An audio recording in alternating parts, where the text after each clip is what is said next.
What's up, Rated R Cars fam? Today we're going to be reviewing these two Italian beauties. These are both super nakeds. Really, they're the Ferraris and Lamborghinis of the motorcycle world. And if you're in the market for one of these and you got the cash to drop on these, hopefully this video will steer you in the right direction. Here we go.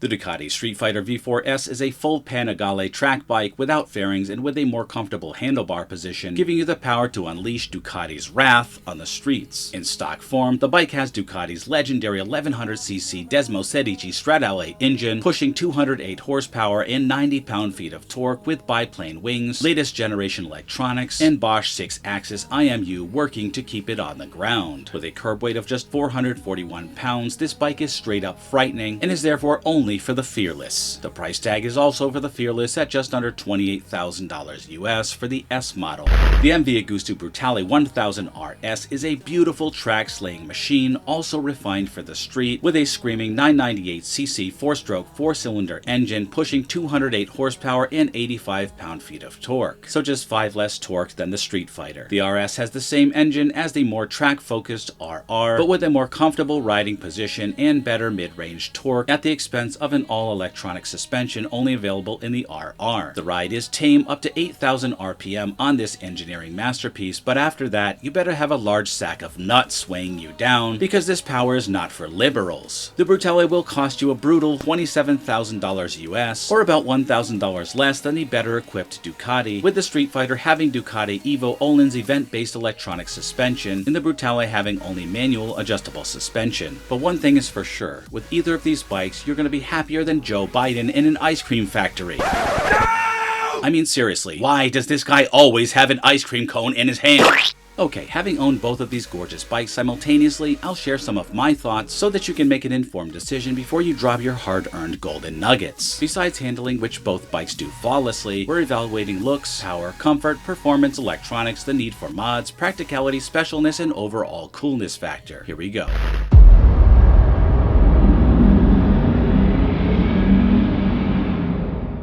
Just look at these beauties. The Brutale is the most beautiful motorcycle I've ever seen, hands down. I just love how everything flows together like a work of art. Even the stock mirrors are beautiful with that glossy red design on them. And that's not just paint, it's an actual piece of plastic. Beautiful. It's got these cool air intakes here with the glossy red and the matte black finish on the side. I love the style of these winglets.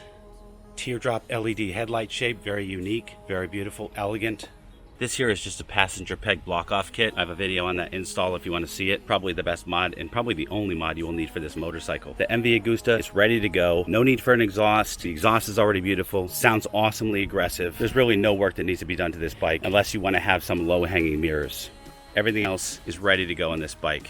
It's absolutely stunning. So one of the top benefits of the Brutale over the Streetfighter, looks. It's just a stunner. There's nothing that can compete with it on looks. Both of these Italian beauties are 208 horsepower. The Brutale has all of its power in the upper power band, which can be more of a pain in the butt to drive on the street, because if you want to have fun, you're going to be doing so in the triple digits, which is illegal. So this bike would really shine on the track, at least in terms of power delivery. But man, does it sound mean in every single gear. So ultimately, if you are cross-shopping these beautiful bikes, you're going to want to make sure you try to take one for a test drive. The Brutales are a little bit harder to find. Benefits of the Streetfighter are you have more power in the lower power band. It is a larger displacement motorcycle at 1100 cc's. It just feels more muscular sitting on it. In stock form, the Streetfighter sounds really great. I don't even think you need an exhaust. I do have a stock exhaust review on my YouTube channel if you want to check it out. But with the Akrapovic full race exhaust, this thing sounds like its name, the Black Banshee. This bike screams, but not as angrily as the Brutale. So in stock form, the Brutale definitely has it in terms of sound, a much better sound. This bike sounds fierce.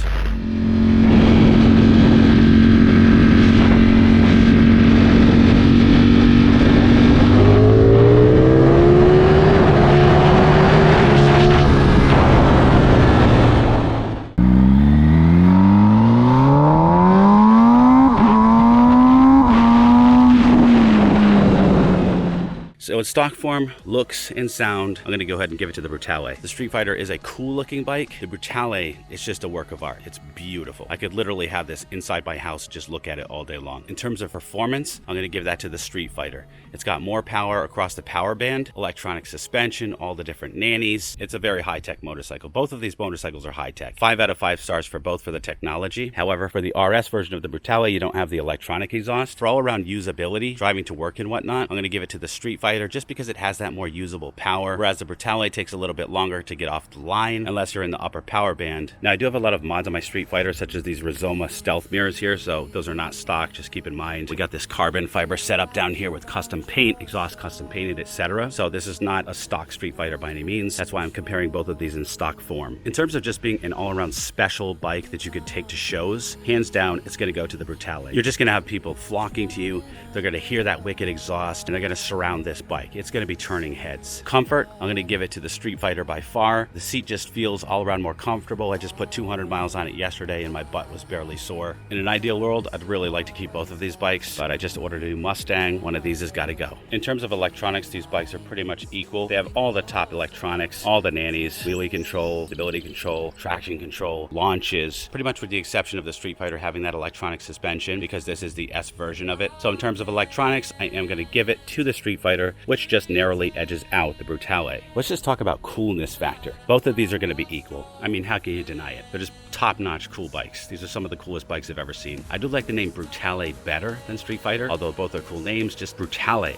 just sounds awesome, man. Brutal is what that means in Italian, if you didn't figure that out yourself. In terms of the need to mod these bikes, it's going to go to the Brutale because, like I said, there is no need to mod the Brutale, with the exception of removing the rear pegs and replacing them with these sexy OEM pieces right here. And maybe if you wanted to replace the mirrors, there's not really a need to mod the Streetfighter either. For the Streetfighter, like I said, the exhaust does sound nice stock, but this is a Panigale here, guys, and you need to open that up with a custom race exhaust and the tune that comes with it. And on top of that, this bike is pro tuned and has some other mods, which I'll talk about in another video, to unlock that awesome power. This thing rips. It's literally frightening. So ultimately in this race, I am giving the edge to the Streetfighter just because it's all around more usable, a little bit more comfortable. I like a bigger, higher displacement bike. There are a lot more Ducati dealerships, although KTM is taking over the distribution of MV Agusta, so hopefully that situation will improve. I like the more usable power of this bike earlier on in the power band, and in my opinion, it's just an overall more usable bike. I could take this to work and have no problems with it at all. All right, guys, feel free to ask me any questions in the comments below. If you like this video, please hit the like. If you're new here and you like Mustangs, motorcycles, and man stuff, please subscribe. And until next time, always remember the motto, always be kinder than necessary, and I will see you in the next one.